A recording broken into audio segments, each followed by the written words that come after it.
بسم الله الرحمن الرحيم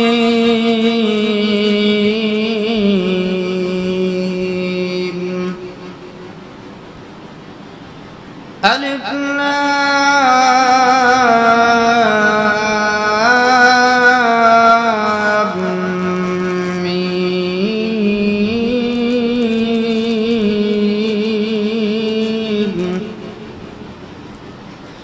ذلك الكتاب لا ريب فيه هدى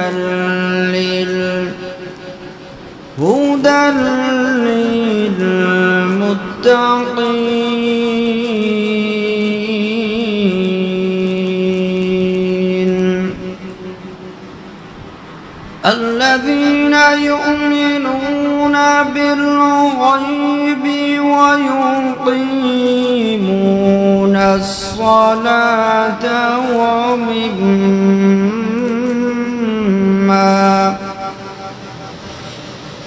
ومما رزقناهم ينفقون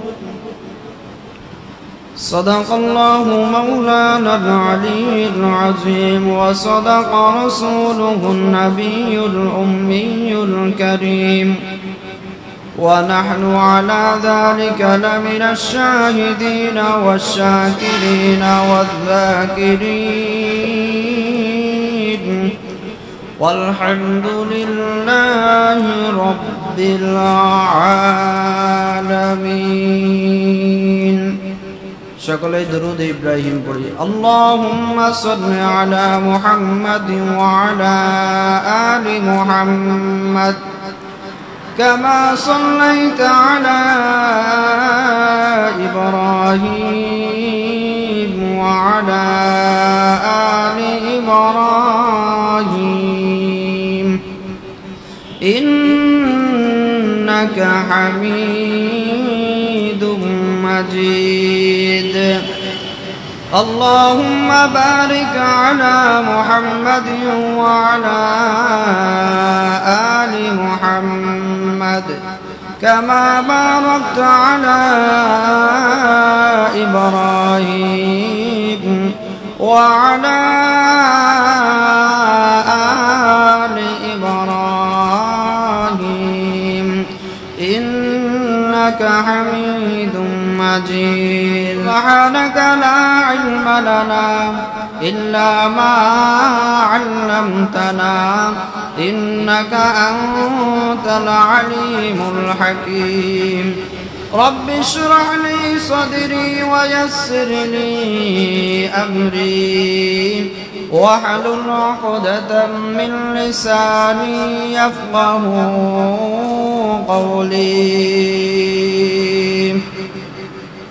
الحمد لله সৃষ্টির মহান স্রষ্টা দয়াময় রব্বুল আলামিনের দরবারে লাখ কোটি শুকরিয়া জ্ঞাপন করি যে মহান রব্বুল আলামিন আমাদেরকে আজকে পবিত্র জুমার দিন আল্লাহ তাআলার হুকুম জুমার নামাজ আদায় করার জন্য মসজিদে আগে আগে আসার ও বসার তৌফিক দান করেছেন।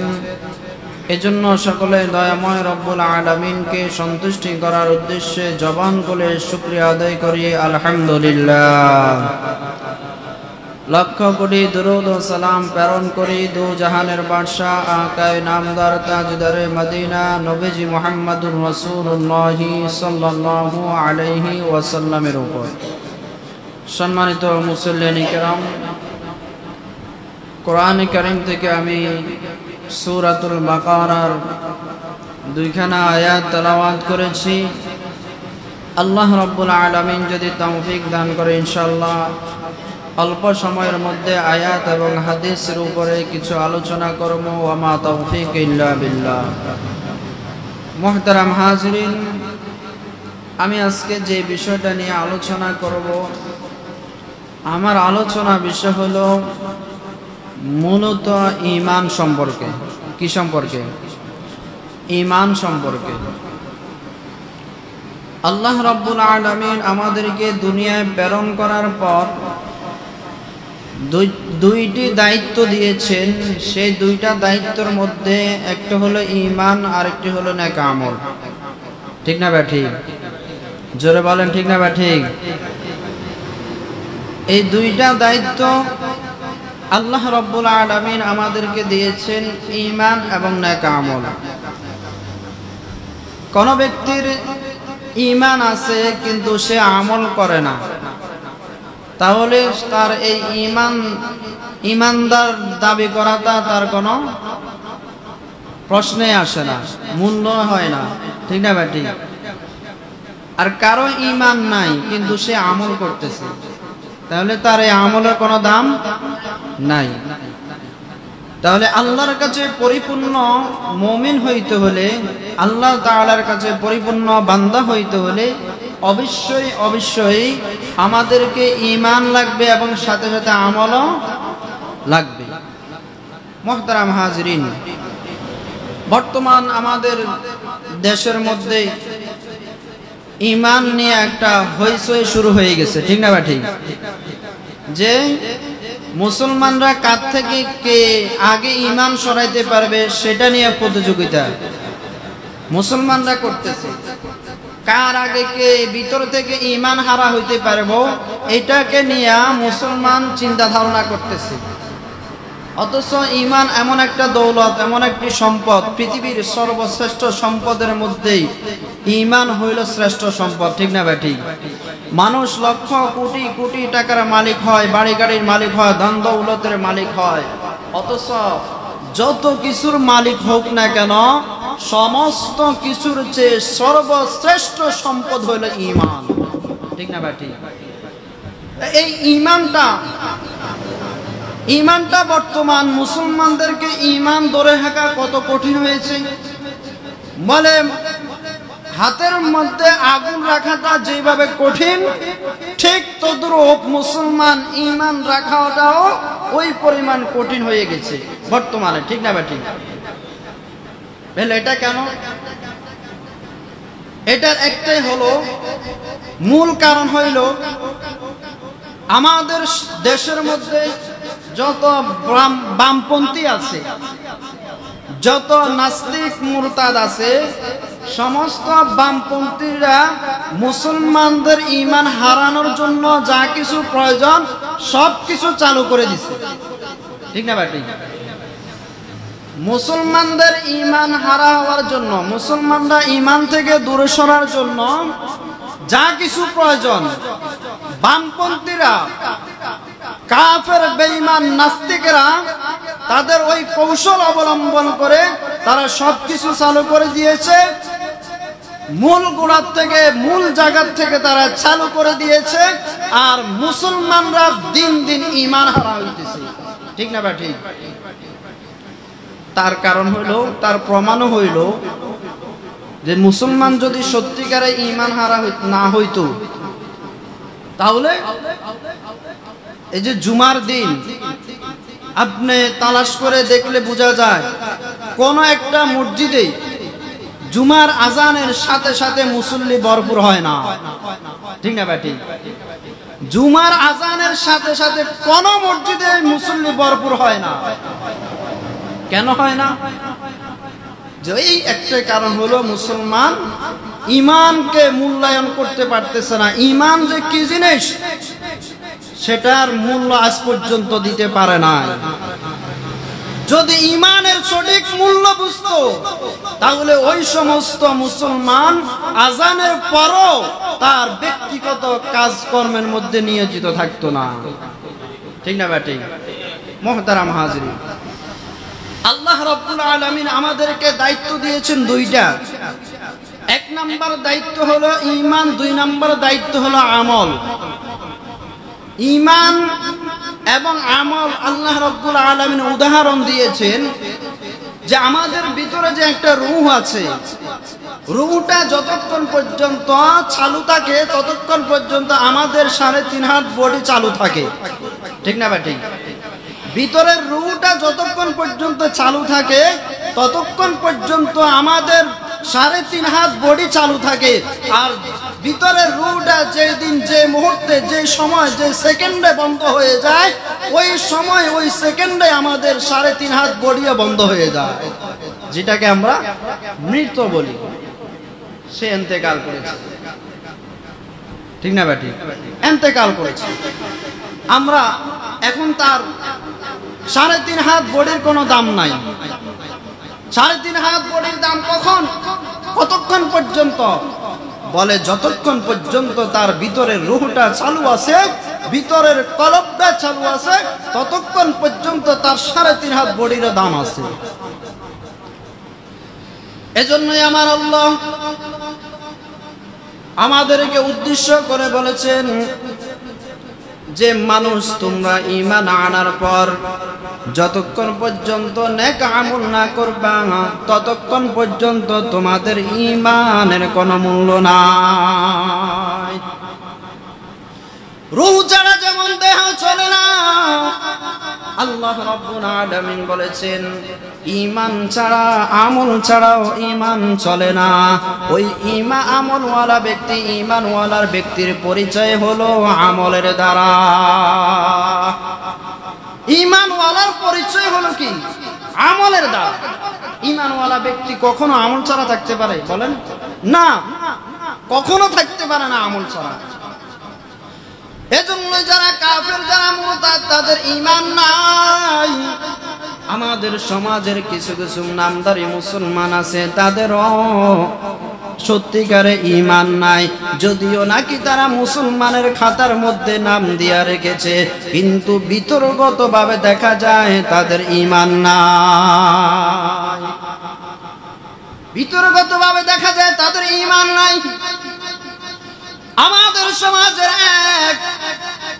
এক ধরনের মুসলমান আছে, যারা মুসলমানের খাতার মধ্যে নাম লেখায়া ইহুদি বেঈমান নাস্তিকদের সাথে কাজ করে যাইতেছে। নাম লেখাইছে মুসলমানের খাতায়, কাজ করতেছে নাস্তিকদের সাথে। নাম লেখাইছে মুসলমানের খাতায়, কাজ করতেছে বেঈমানদের সাথে। নাম লিখেছে মুসলমানের খাতায়, এরকম ভাবে কাজ করতেছে বামপন্থীদের সাথে। এই ধরনের নামদারি মুসলমানদের কারণে আমাদের সমাজে কিছু কিছু আমরা মুসলমান ধ্বংস হয়ে যাইতেছে। এই সমস্ত নামদারি মুসলমানদের কারণে আমাদের সমাজে ইসলামের ক্ষতি হইতেছে।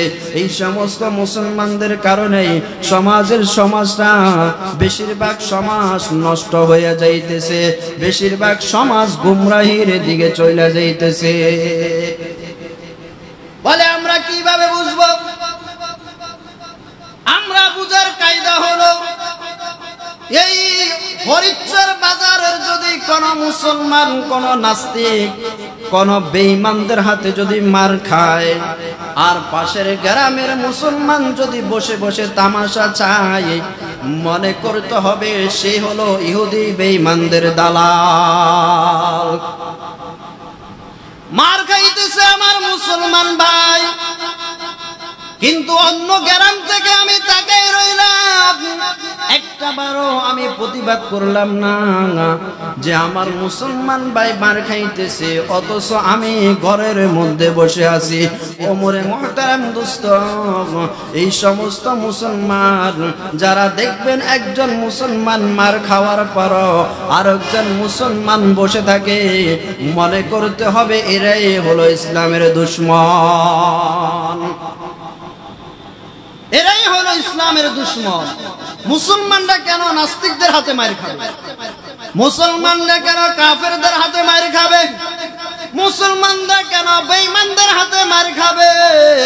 অথচ মুসলমানরা তাদেরকে মার দিয়ে আসবে, ঠিক না ভাই? কোন বেঈমান, কোন নাস্তিক, কোন মুরতাদ যদি আমার রাসূলকে নিয়ে আল্লাহকে নিয়ে কটূক্তি করে, ওই সমস্ত নাস্তিক বেঈমানদের মোকাবেলা দাঁড়াইয়া আমি আর আপনি প্রতিবাদ করে জানাই দিতে হবে, ও নাস্তিকের দল, তোমার কতটুকু সাহস হয়েছে আমার দেশের মধ্যে থাকা, আমার সমাজের মধ্যে থাকা আমার রাসূল, আমার আল্লাহকে নিয়ে তুমি খারাপ মন্তব্য করো। সম্মানিত উপস্থিতি, এই জন্যই আল্লাহ রাব্বুল আলামিন বলেছেন, والذين كفروا أعمالهم كسراب بقيعة يحسبهم الظمآن ماء। আল্লাহ রাব্বুল আলামিন সূরাতুন নূরের মধ্যে আল্লাহ তাআলা উল্লেখ করেছেন, যারা কাফের, যারা বেঈমান এবং কিছু কিছু নামদারি মুসলমান আছে, এদের দেখতে মনে হয় ঈমান আছে, মূলত এরা ঈমান হারা। উদাহরণ দিয়েছেন মরুভূমির মতন। মরুভূমির মধ্যে যেমন নাকি দূরের থেকে দেখা যায় অনেকগুলা পানি আছে, ঠিক না ভাই? ঠিক। দূরের থেকে মরুভূমির মধ্যে দেখা যায় পানি আর পানি, পানি আর পানি, কিন্তু যখন নাকি কাছে যাওয়া হয়, যখন নাকি নিকটে যাওয়া হয়, নিকটে পৌঁছা হয়, তখন দেখা যায় ওই মরুভূমির মধ্যে পানির কোনো নাম নিশানাও নাই। আল্লাহ তাআলা এই আয়াতের মধ্যে উদাহরণ দিয়ে বলেছেন, আমাদের সমাজের মধ্যে কিছু নামদারি মুসলমান আছে, এরা কিন্তু আমল করে, এরা নামাজ পড়ে, রোজা রাখে, সব কিছু করে, কিন্তু ভিতরগতভাবে এদের ঈমান নাই। এদের কি নাই? ঈমান নাই। সম্মানিত উপস্থিতি, এখন ঈমান আর আমল আল্লাহ রাব্বুল আলামিন আমাদেরকে দায়িত্ব দিয়েছেন কয়টা? দুইটা। একটা হইল ঈমান, আর একটা হইল আমল। এখন এই ঈমান এবং আমল মানতে গিয়া নাস্তিকরা আমাদেরকে কিছু কিছু প্রশ্ন করে, যে প্রশ্নের উত্তরগুলা আমরা দিতে পারি না, যার কারণে আমরা মুসলমানরা তাদের কাছে আমরা বিনয় হইয়া তাদের থেকে আমরা হার জিত করে আমরা আসতে পারি না। তার মধ্যে এক নাম্বার কারণ হইল নাস্তিকরা আমাদেরকে প্রশ্ন করে, মুসলমানদেরকে প্রশ্ন করে, মুসলমানরা অন্ধবিশ্বাসী, ঠিক না ভাই? আমি আপনাদেরকে বলেছি, ও ভাই, আপনি ঈমান আনেন কার উপরে? আল্লাহর উপরে। 6টা জিনিসের উপরে, 6টা বিষয়ের উপরে ঈমান আনতে হবে। কয়টা বিষয়? এই 6টা বিষয়ের উপরে যদি কেউ ঈমান না আনে, তাহলে তার ঈমান থাকবে থাকবে না। পরিপূর্ণ ঈমানওয়ালা হইতে হলে, পরিপূর্ণ মুসলমান হইতে হলে অবশ্যই অবশ্যই তাকে 6টা বিষয়ের উপর ঈমান আনা লাগবে। তার মধ্যে এক নাম্বার হইল আল্লাহর প্রতি ঈমান আনা লাগবে, কি লাগবে না?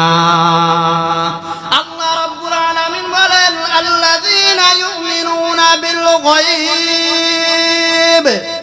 গায়বের প্রতি আমরা ঈমান আনতে হবে। বলেন তো গায়বের মালিক কে? জোরে বলেন, গায়বের মালিক কে? এখন কিছু কিছু মাজারের মধ্যে যায় যে বলেন অমুক মাজারের যিনি মাজার পরিচালনা করে, মাজারের বাবা, ওই বাবা তো গায়েব জানে। নাউজুবিল্লাহ। আছে না নাই? মুসলমান কত অন্ধবিশ্বাসী, মাজারের কাছে যায় চায়, অথচ আল্লাহর কাছে চায় না।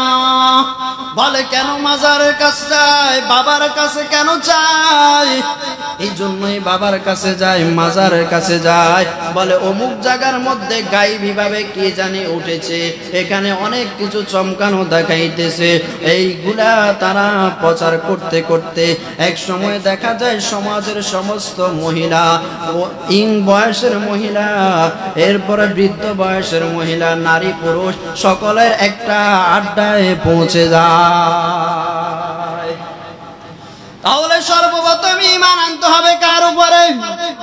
আল্লাহর উপরে ঈমান আনতে হবে। নাস্তিকরা যদি আমাদেরকে বলে, ও মুসলমান, তোমরা কি মনে করে আল্লাহর উপরে ঈমান এনেছ? তোমরা কি জান্নাত দেখেছ? তোমরা কি জাহান্নাম দেখেছ? তোমরা কি সাত আসমান দেখেছ? তোমরা লাউহে কুরসি দেখেছ? আরশ দেখেছ? তোমরা কি কবর আযাব দেখেছ? বলে না না না, আমরা কিছুই দেখি নাই, দেখার কোনো প্রয়োজনও নাই।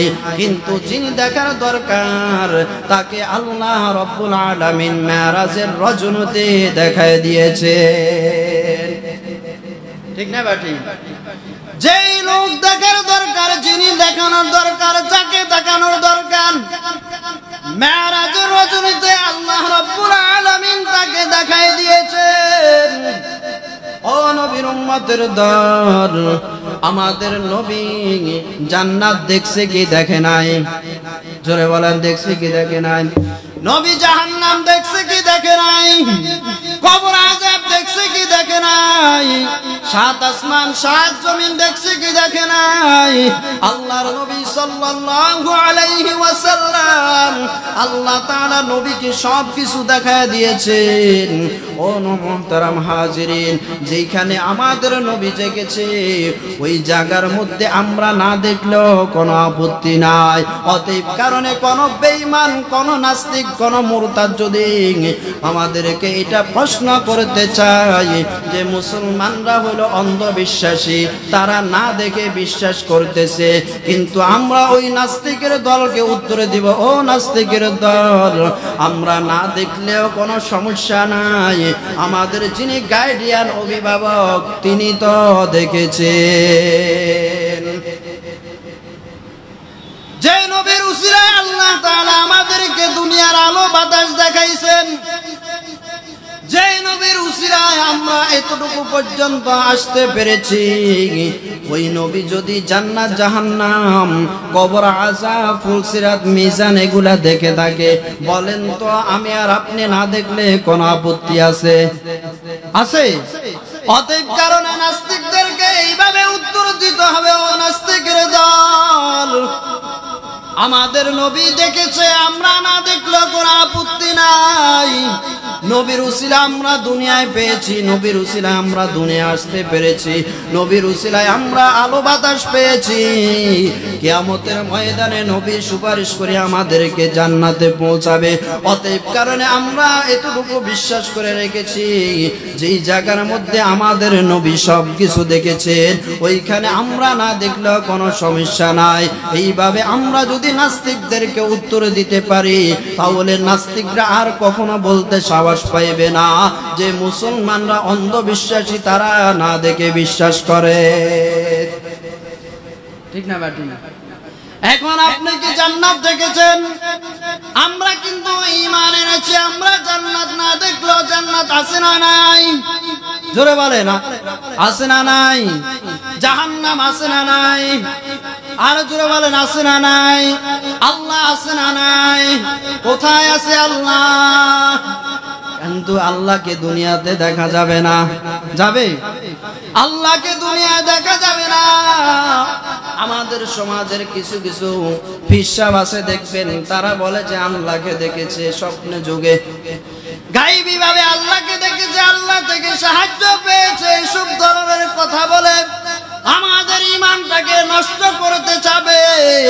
ওই সমস্ত ভণ্ড বাবাদের থেকে আমাদেরকে সতর্ক থাকতে হবে।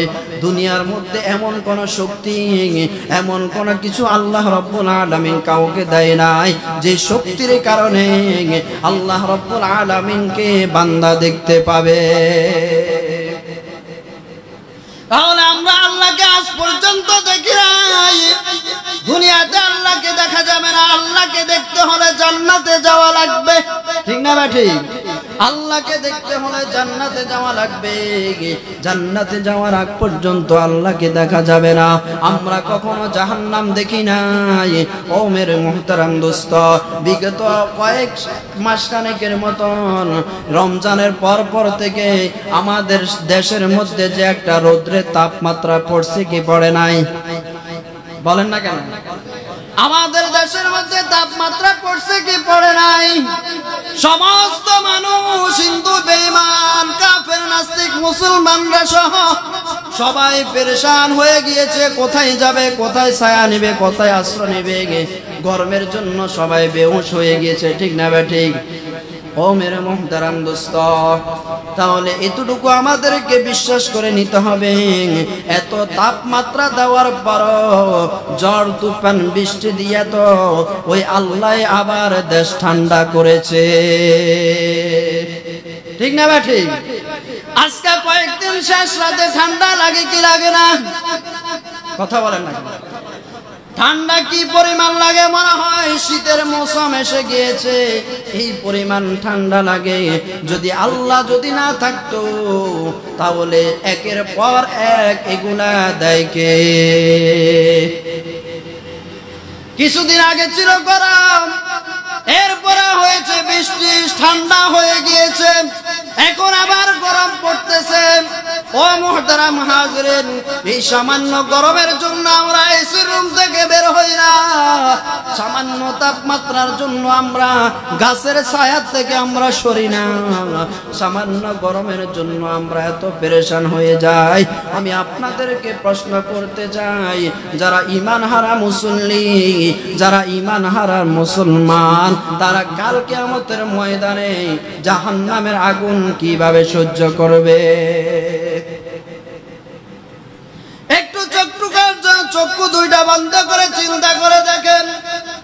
দুনিয়ার এই সামান্য তাপমাত্রা আপনার সহ্য হয় না, গরম সহ্য হয় না, তাহলে হাসরের ময়দানে আপনি জাহান্নামের আগুন কিভাবে সহ্য করবেন?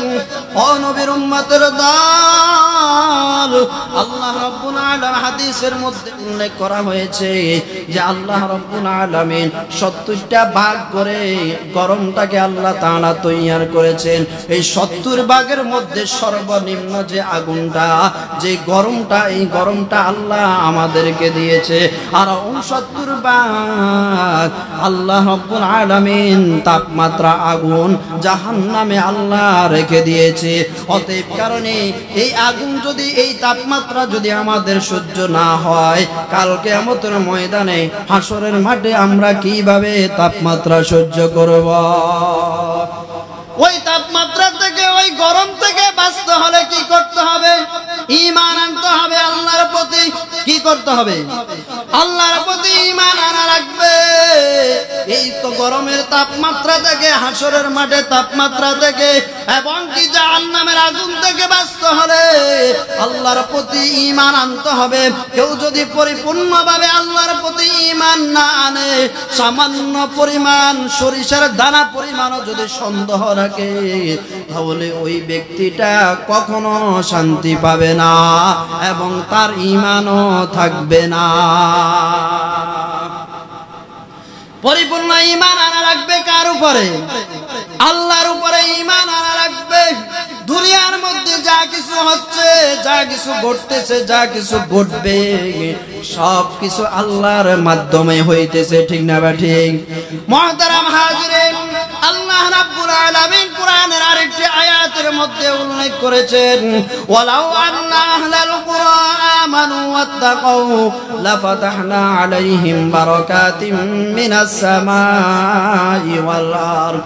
কেউ যদি পরিপূর্ণভাবে আল্লাহর প্রতি ঈমান আনে, তাহলে আসমান থেকে আল্লাহ তাআলা গায়বী ভাবে সাহায্য করবে। কেউ যদি পরিপূর্ণভাবে আল্লাহর প্রতি ঈমান আনে, জমিন থেকে ফসলের মাধ্যমে আল্লাহ তাআলা বরকত দান করবে। কেউ যদি আল্লাহ তাআলার প্রতি ঈমান আনে, তাহলে তার ব্যক্তিগত কাজ, পারিবারিক কাজ, সামাজিক কাজ, রাষ্ট্রীয় কাজ, সমস্ত কাজের মধ্যে আল্লাহ সাহায্য করবে কি করবে না? জোরে বলেন, করবে কি করবে না? করবে। কিভাবে করবে? আমরা সকলেই ঘটনা জানি। বদরের যুদ্ধে 313 জন সাহাবী যুদ্ধে অংশগ্রহণ করেছেন, 1000-এর চেয়েও বেশি কাফের। ঠিক না ভাই? ঠিক। জোরে বলেন। 1000-এর চেয়েও আরো বেশি বেশি কাফেরদের সাথে 313 জন সাহাবী যুদ্ধে অংশগ্রহণ করেছেন। ওই কঠিন সময়ের মধ্যে আল্লাহর নবী সাল্লাল্লাহু আলাইহি ওয়াসাল্লাম পেরেশান হয়ে গেলেন, চিন্তায় পড়ে গিয়েছেন। এই কঠিন সময়ের মধ্যে আমার সাহাবায়ে কেরামদের কি হবে, তারা কি করবে? তারা তো কাফেরদের সাথে যুদ্ধ করে পরাজিত হতে পারবে না। নবী পেরেশানির মধ্যে পড়ে গেলেন। আল্লাহ তাআলা জিবরাইল আলাইহিস সালাতু ওয়াস সালামকে পাঠিয়ে দিলেন। আল্লাহ তাআলা জিবরাইলকে পাঠিয়ে বলতেছেন, ও জিবরাইল, যাও নবীকে যা বলো পেরেশানি যেন না করে, চিন্তা যেন না করে, আমি আল্লাহ আজ যুদ্ধের ময়দানে সাহায্য করব। বলেন তো বিজয় হয়েছে কারা? মুসলমানরা বিজয় হয়েছে, ঠিক না ঠিক? সাহায্য করছে কে? আল্লাহ যদি সাহায্য না করত, কোশ্চিন কালো মুসলমান বিজয় হইতে পারত না। বিন কোশ্চিন কালো হাজার চেষ্টা করলো মুসলমান বিজয় হতে পারত না। কিভাবে মুসলমান বিজয় হবে? 313 জন মুসলমান, ওই জায়গার মধ্যে 1000-এর চেয়ে আরো বেশি কাফের বেঈমান, 1000-এর বেশি আরো কাফের বেঈমান। প্রত্যেকের হাতে অস্ত্র শস্ত্র ছিল, মুসলমানদের হাতে অস্ত্র শস্ত্র কিছুই নাই, লাঠি ছোটা কিছুই ছিল না, সামান্য কিছু ছিল। কিন্তু আল্লাহ রাব্বুল আলামিন যখন নাকি জিবরাইলকে পাঠিয়ে দিয়েছেন, ও জিবরাইল তুমি যায় নবীকে বলে দাও, ও নবী আপনি চিন্তা করবেন না, আপনি পেরেশানি করবেন না। আজ এই কঠিন সময়ের মধ্যে, এই কঠিন মুহূর্তে আল্লাহ রাব্বুল আলামিন আপনার সাহাবীকে আল্লাহ রাব্বুল আলামিন কুদরতিভাবে সাহায্য করবে। ঠিক আল্লাহ তাআলা জিবরাইলের মাধ্যমে যখন নাকি নবীকে কথাটা পৌঁছায় দিল, নবীর কানে কথাটা আসার পর আল্লাহর নবী সাল্লাল্লাহু আলাইহি ওয়াসাল্লামের মাথা থেকে টেনশন দূর হয়ে গিয়েছে। কিছুক্ষণ পর যখন নাকি যুদ্ধ শুরু হয়ে গেল, যুদ্ধ শুরু হয়ে যাওয়ার পর আল্লাহ রাব্বুল আলামিন জিবরাইলকে আবার পাঠিয়ে দিলেন। ও জিবরাইল, কোরআনের একটি আয়াত নিয়ে আল্লাহ তাআলা পাঠিয়ে দিবেন, বালা ইন তাসবিরু ওয়া তাত্তাকু। এই আয়াতটা নিয়ে আল্লাহ রাব্বুল আলামিন জিবরাইলকে পাঠিয়ে দিবেন। ও জিবরাইল, কিছু বালু হাতের মধ্যে নিয়ে কোরআনের এই আয়াতটাকে পড়ে নবীর হাতের মধ্যে দিবা, আর নবী ওই বালুগুলা যুদ্ধের ময়দানে সমস্ত কাফেরদের দিকে ছিটাইয়া দিবে। সুবহানাল্লাহ। এখন আমি আর আপনি যদি হাতের মধ্যে কিছু বালু নেই, এখান থেকে নিক্ষেপ করলে কি সবার সাথে মোকাবেলা করতে যাই, কোন বেঈমানের সাথে মোকাবেলা করতে যাই, কোন হিন্দু বৌদ্ধ খ্রিস্টানের সাথে যদি আমরা মোকাবেলা করতে যাই, তাহলে পৃথিবীর জমিনে আল্লাহর উপরে তাওয়াক্কুল করে যদি পরিপূর্ণ ঈমান এনে যদি আমরা যুদ্ধের মাঠে নামি, আমরা যদি ঘর থেকে বের হই, তাহলে আমাদেরকে সাহায্য করবে কে? এখানে শুধু শেষ নয়, আল্লাহ রাব্বুল আলামিন বলেন, বান্দা তুমি রিজিকের জন্য অনেক কষ্ট করতেছ, অনেক পেরেশানি করতেছ, তুমি যদি পরিপূর্ণ আমি আল্লাহর প্রতি ঈমান আনো আর তদ অনুযায়ী যদি তুমি আমল করতে পারো, তাহলে অবশ্যই তোমার রিজিকের বরকত আমি আল্লাহ খুলে দিব। সব দিক থেকে কে সাহায্য করবে? শর্ত হইল কি? শর্ত হইল কি? ঈমান। শর্ত কি? জোরে বলেন, শর্ত কি? ঈমানের পরে কি? আমল। ঈমানের পরে কি? আমল। এখন ঈমান আছে, আপনার আমল নাই, ফায়দা আছে? কিছু কিছু মুসলমান বলবে, দেখবেন চা দোকানে বিভিন্ন জায়গায় বসে বসে বলবো যে আমি নামাজ না পড়লে কি হয়েছে, আমার কি ঈমান নাই? কিন্তু দেখেন সে নিজে মুখে স্বীকার করে ফেলছে আমার কি ঈমান নাই, আমার কি নাই, ঈমান নাই। যদিও কথাটার বাক্যা সে বুঝতে পারে না, কিন্তু অথচ তার মুখ দিয়ে বের হয়ে গেছে আমার কি নাই, ঈমান নাই। একজন যদি আরেকজনের প্রশ্ন করে, কি ভাই আপনি নামাজ পড়েন না কেন? তখন সে উত্তর দেয় কি, আমি নামাজ না পড়লে কি হয়েছে, আমার কি ঈমান নাই? একথা বলে কি বলে না? জোরে বলেন, বলে কি বলে না? তাহলে ঈমানওয়ালা ব্যক্তি কিভাবে চা দোকানে বসে থাকে? ঈমানওয়ালা ব্যক্তি কিভাবে টিভির সামনে বসে থাকে? ঈমানওয়ালা ব্যক্তি কিভাবে তাজমহলের মধ্যে নাচ গান দেখে, ঈমানওয়ালা ব্যক্তি কিভাবে এরকম ভাবে মদের আড্ডার সাথে জড়িত থাকে, বলেন তার ভিতরে তো ঈমান আছে? কথা বলেন না কেন? এই যে 5 ওয়াক্ত নামাজের আজান হয়, 5 ওয়াক্ত নামাজের আজানের পর সমস্ত ঈমানওয়ালা ব্যক্তি যদি মসজিদে চলে আসতো, তাহলে এই মসজিদ 10 তলা করলেও মসজিদ জায়গা হবে না। ঠিক না বা ঠিক? জোরে বলেন ঠিক না বা ঠিক?